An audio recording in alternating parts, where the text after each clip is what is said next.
So we're doing a 24-hour readathon, but we're doing it the way where you give yourself 2 days, so 48 hours, to read for 24 full hours. So you set a stopwatch to keep track of it. So that way you can sleep and take breaks and all of that, because we've never done this before. And obviously, Ariana is back, and she has brought with her a new friend, Clover, who she adopted. So Ariana and Clover will be staying with me for a few months. Ariana is changing schools to go to work on her PhD.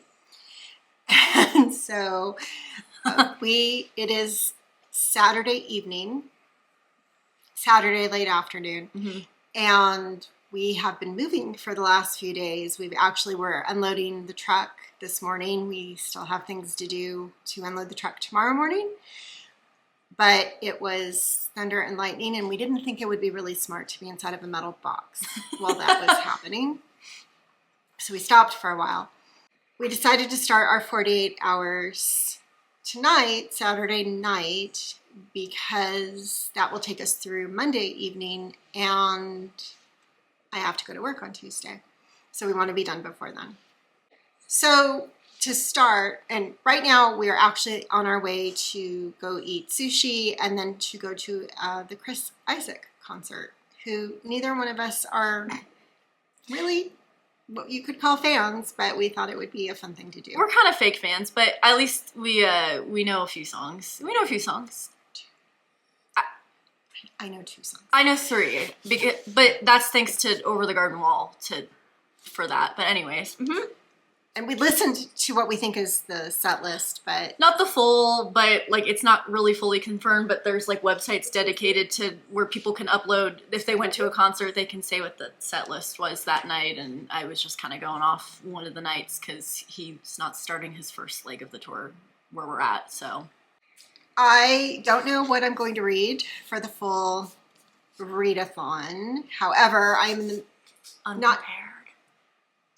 not even in the middle of The Witch Elm by Tana French, so I'm hoping to, I shouldn't say at least finish this because that is putting out bad.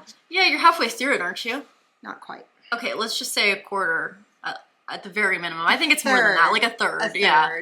So I'm going to finish this because I'm really behind. So I'm going to finish The Witch Elm, and then probably I have 2 library books that are due back next week, and so I will probably focus on my library books. But you have a whole stack. Yeah, so I kind of have a game plan for how I want to approach this. So this is the first time I've ever done anything like this for like a readathon, so I hear it's good to have options. So the first book is Midnight's Children by Salman Rushdie. So this is a book I'm actually getting ahead on for one of my classes. I'm taking a class on the Booker Prize. This was just a book that I've been curious about for a while anyway. About, I want to say like 10% of the way through this one. I'm really liking it so far. It's just one of those books that I really do need to take the time to process after I've finished a chapter. So next is another book I'm about halfway through this one. It's The Lost Apothecary by Sarah Penner. So this one I'm really enjoying. This is just one I haven't had the chance to sit down and read just because life's been busy. So I'd like to finish that one to completion. If I don't finish the Salman Rushdie, I really want to finish The Lost Apothecary. I feel like I have no excuse because I'm already 50% of the way through. So then I have 2 books that I haven't started yet. So the first one is The Golden Spoon. This is by Jessa Maxwell. Cover appreciation. This is supposed to be, the little blurb here says it's a combination of Clue and The Great British Bake Off. And I'm a big Bake Off fan, big Clue fan. So I figured this would be a good, potentially cozy mystery. I don't know if it's cozy or not, but it's pretty short. So I think I can get through this one fairly quickly.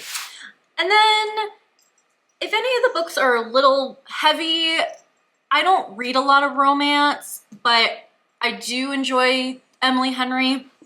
So I do have Book Lovers by Emily Henry, and I figure this would be a good one that I don't need to necessarily finish. It just might be a good in-between just to keep the flow, momentum of reading intact. This is a book that though it might be fast-paced, a little easier to read, I don't necessarily need to finish during this readathon. This is just for if the other books are a little too heavy, I need something a little more breathy, and something I can rely on to hopefully not bring me down emotionally, since even though Emily Henry's a little bit more literary fiction mixed with romance, it'll hopefully be like a romance and be a good palate cleanser between some of the books, just to keep the momentum of reading going. But yeah, those are my picks that I took forever to get through. And this is Clover. Yeah. Yeah, are you happy to be here? You want to look at the camera and say hi to everybody? No? That's okay. I understand. So that is the plan. We are going to come back full of sushi and hopefully not exhausted after the concert to start reading. And stay up as late as we can.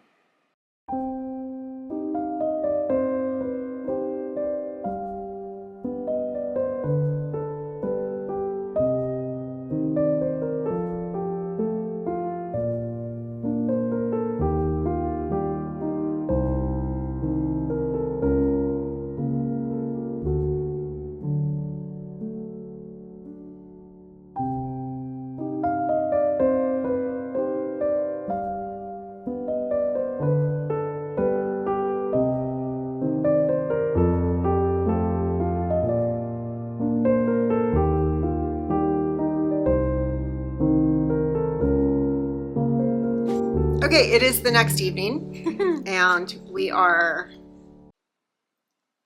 still have 16.5 hours left to go, basically. Yeah, just round up. So I finished The Witch Elm, and I'm kind of conflicted over this one. So is Daisy.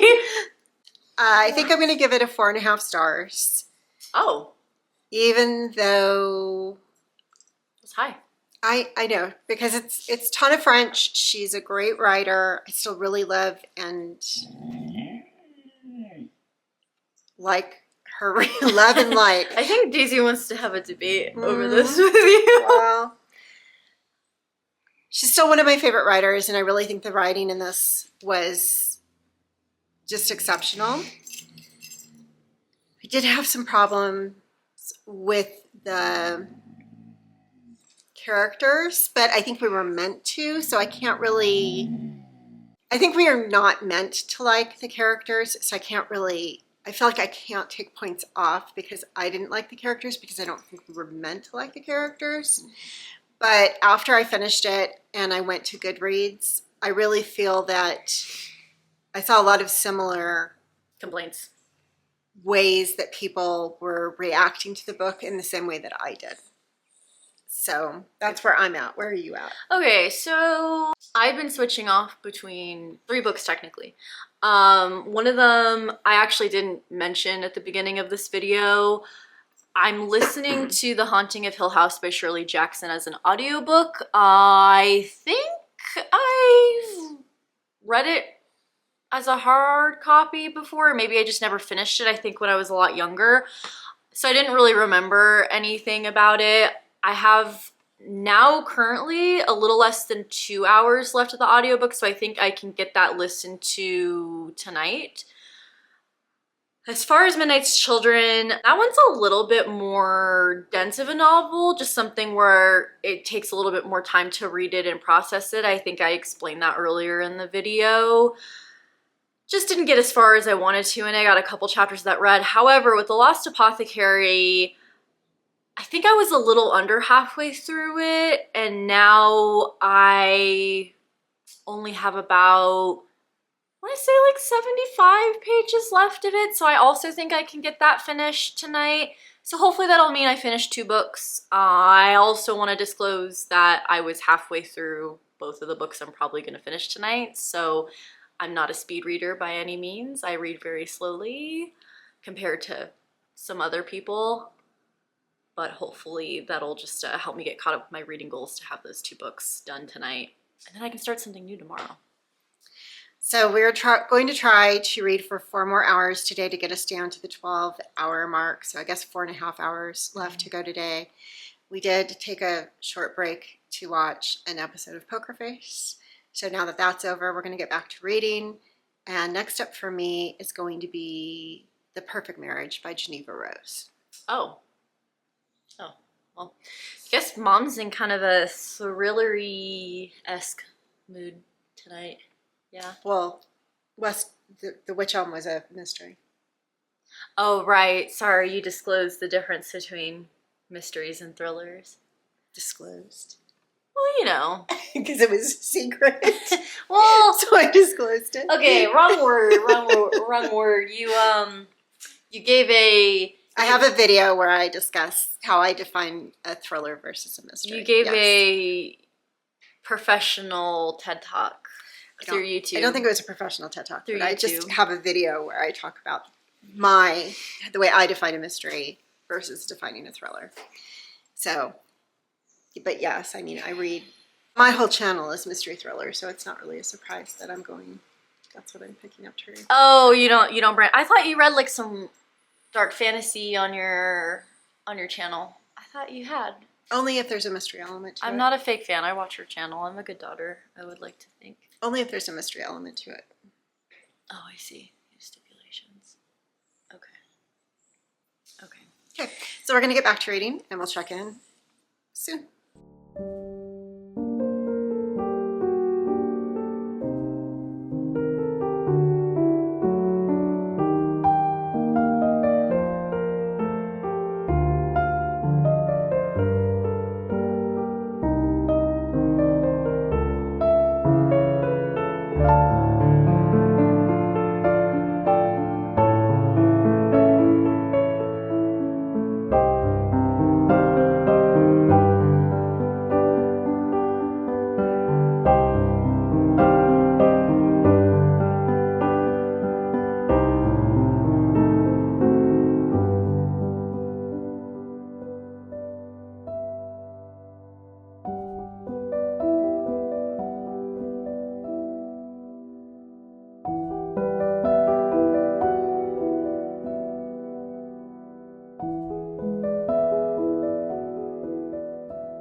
So it is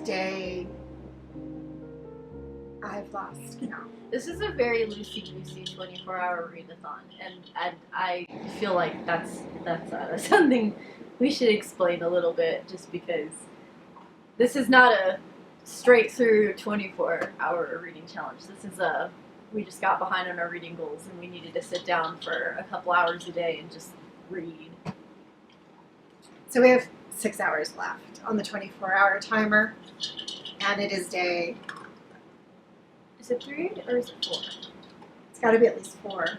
Didn't we start on Sunday? Oh, well, technically we started right before midnight on Saturday, because Chris Isaac was Saturday. And it's Tuesday now? It's Wednesday. Oh, it's Wednesday. Well, we started like 15 minutes before midnight. I feel like if you're doing a full 24-hour Saturday to Sunday, Sunday to Monday, Monday to Tuesday, Tuesday to Wednesday, so we're on day 4, yeah. So we're on day 4. All right. Edit that out, please. So I finished The Perfect Marriage, and I'm giving it a 3. This is the republishing of The Perfect Marriage that came out fall of last year in preparation for The Perfect Divorce to be released. When I went to Scottsdale in February, Geneva Rose was there, and she talked a bit about the re-editing of the book and some changes to the story, not from a plot line, but just her writing in general, how both her writing has improved over the last 5 years, and also the fact that her current publisher is putting her work through the editing process which the original publisher that published the book did not. There's also in the acknowledgments at the back of the book, she talks a little bit about this and that process. I will say it still reads like a first novel.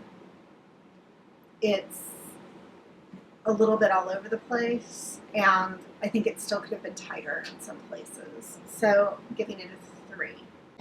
So in The Perfect Marriage, it's told from 2 points of view, a husband and wife, Sarah and Adam. And Sarah is a very successful criminal attorney, and Adam is a less than successful author. And so he was having problems writing, and to help him with his writing process, they purchased a lake house in a small community in Virginia, just outside of DC where they live, and Sarah practices law, and he goes there quite frequently. And so really at this point, they've been married 10 years. They're living very separate lives. She's got her successful career, and he's at the lake house attempting to write. But what we find out in the first 2 pages basically is that he's having an affair. At the house, right? Right. Yeah. So he's living in the lake house, and he's carrying on an affair there. Very much out in the open. It doesn't seem to be a secret. The way that they are meeting, and she's coming to the house and spending the night.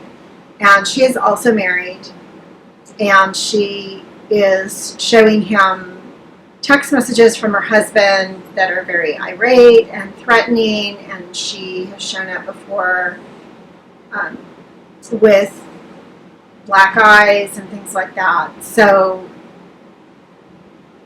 she's not in a good relationship, but they're still there having an affair, and she's still going back to her husband. He's going back to Sarah. He's leading this double life. He has honestly made a decision that he is finally going to leave Sarah for his mistress, and they're going to start over somewhere together to get her out of her bad relationship as well. But then that night he goes home late, and Sarah tells him that she's changed her mind, and she has decided that she wants to have a baby. And so then he flip-flops and thinks, oh, I need to break it off with the mistress and stay with Sarah.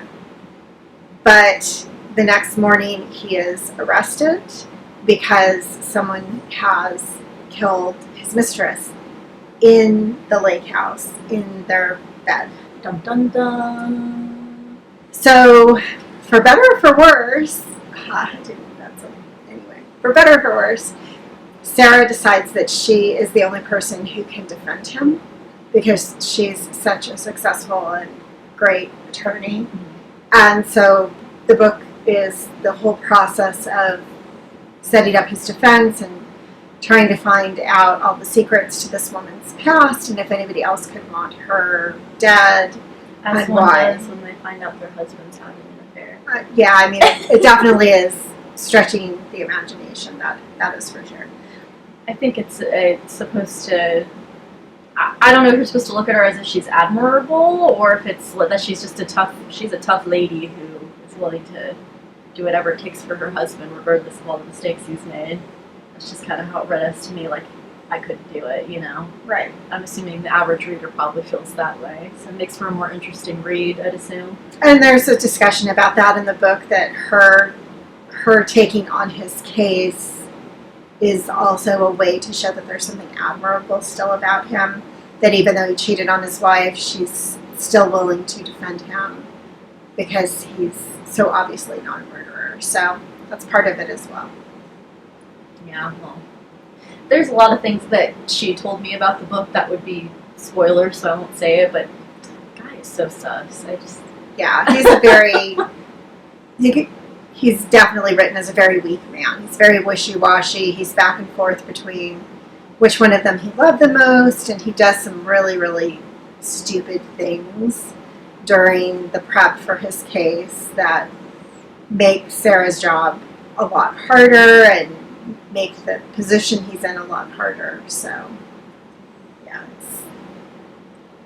you really have to be prepared to Deal with frustration, I take it. No, you really have to be prepared to suspend your disbelief reading this book. Oh, I see.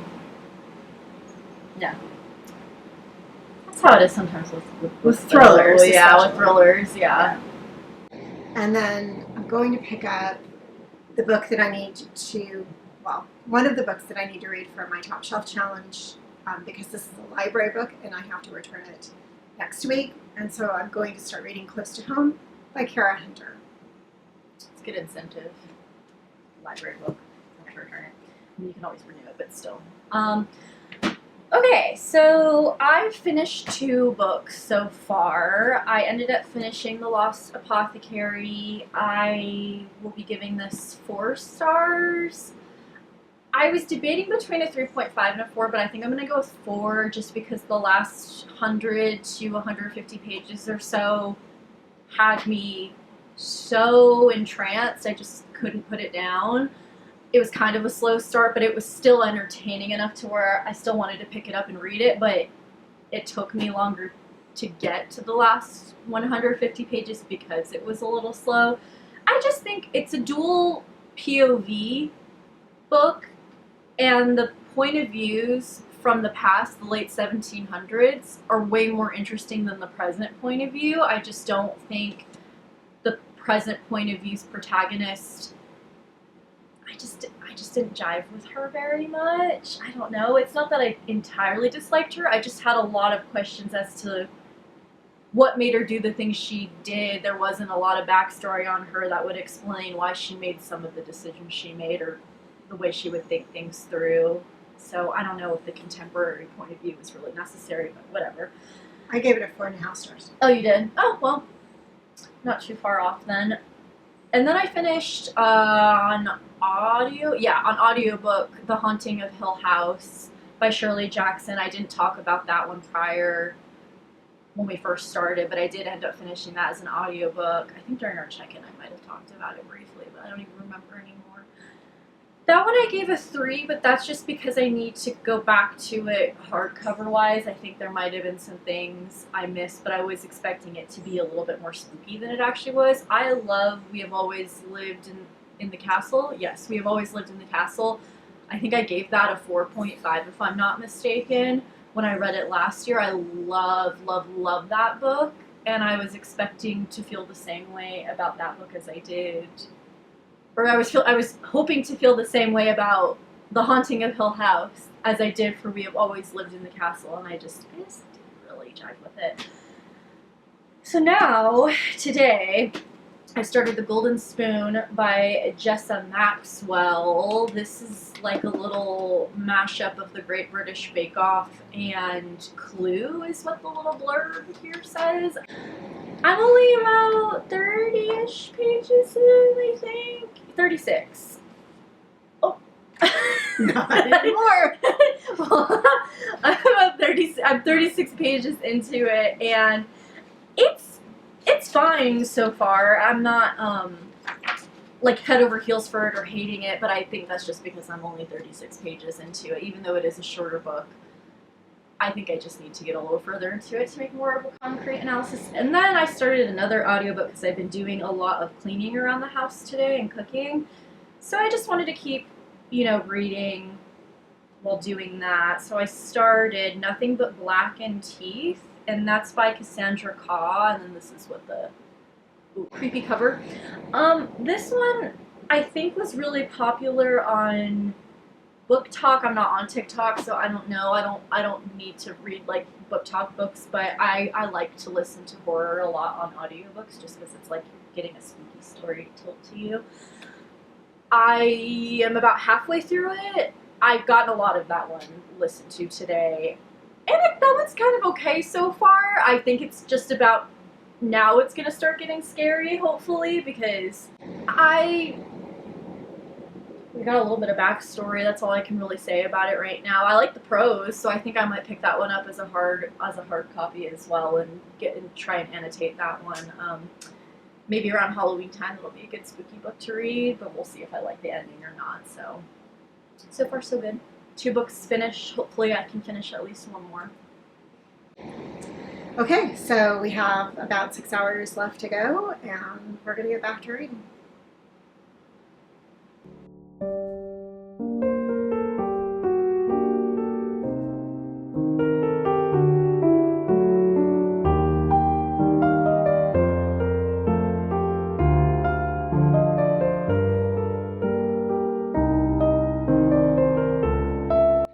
actually 7 days from the day we started. It is now Sunday, and we are finally, the timer has wound down for 24 hours. It took us a week to do it.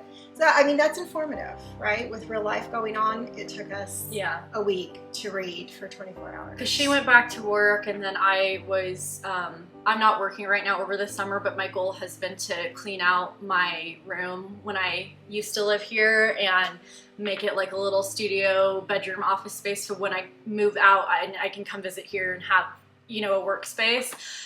So that's been taking time, more time than I was expecting.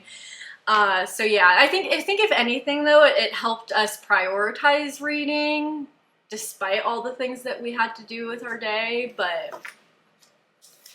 So, update on reading. This was the third book that I was reading in the vlog, Close to Home by Kara Hunter, which is a book that I needed to pick up for my Top Shelf Challenge. So I'm going to talk more about this book in that video.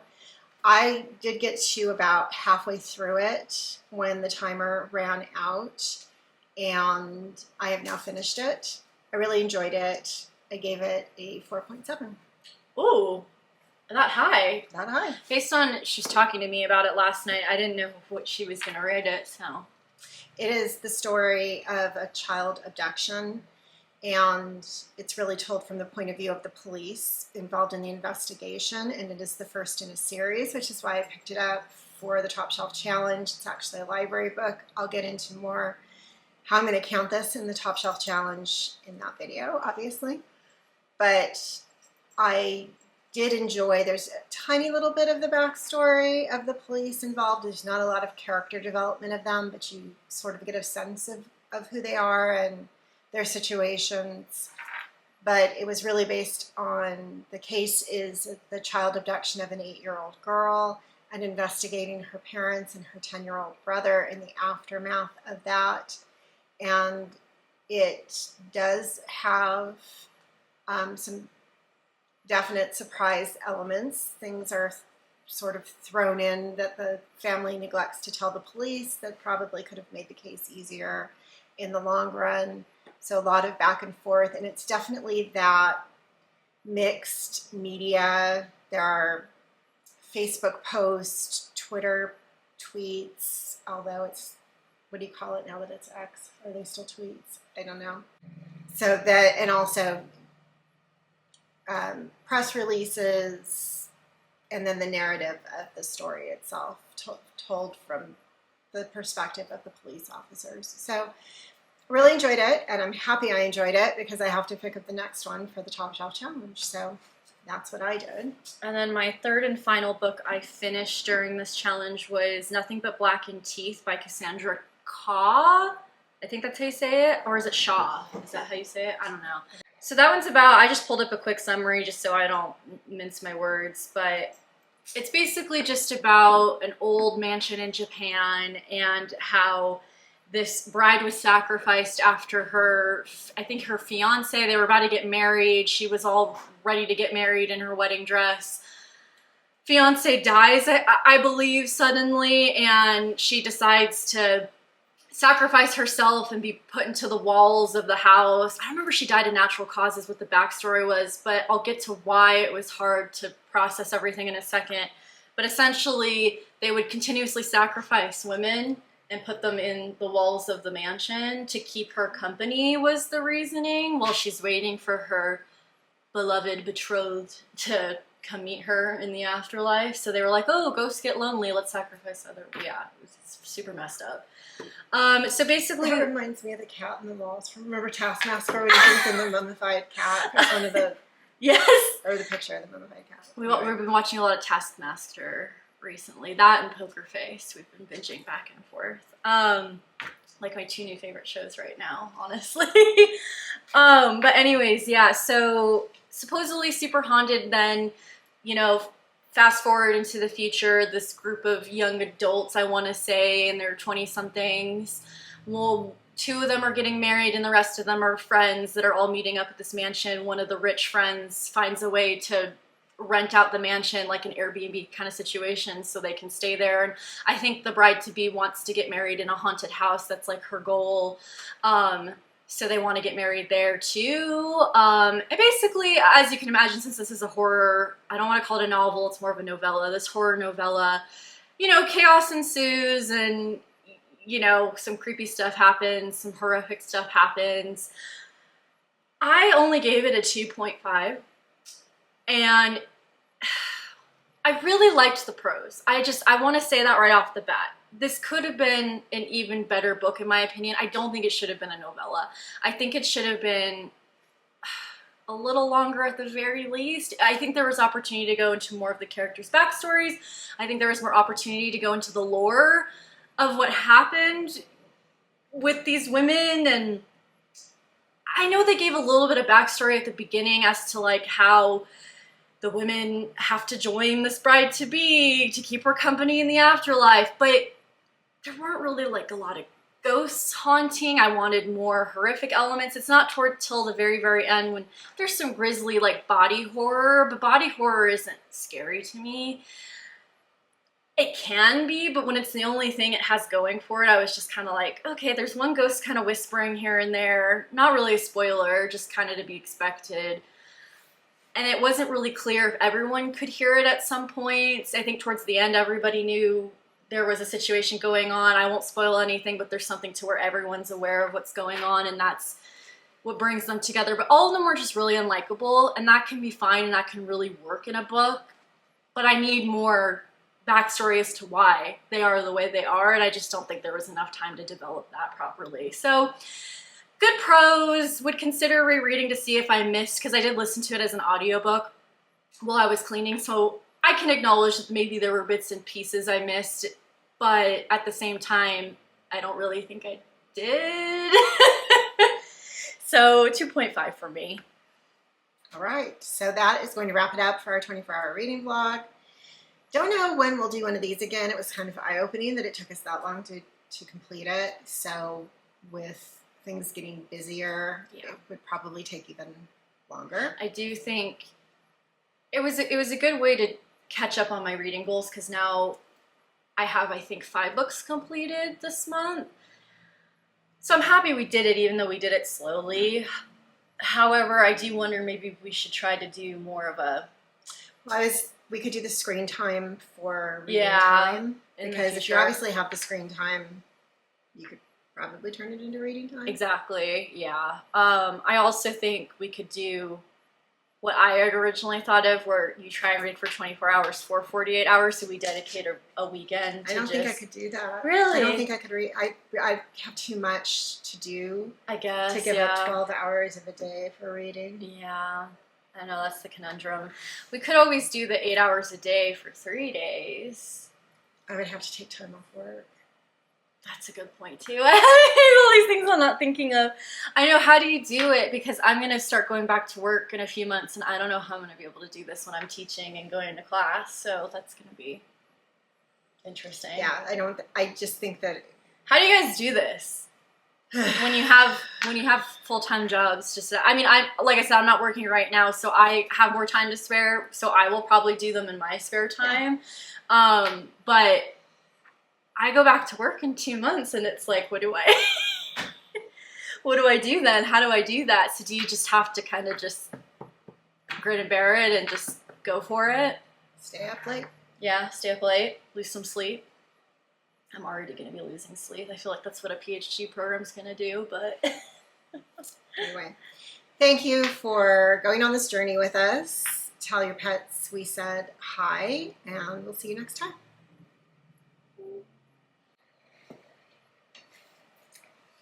Righty.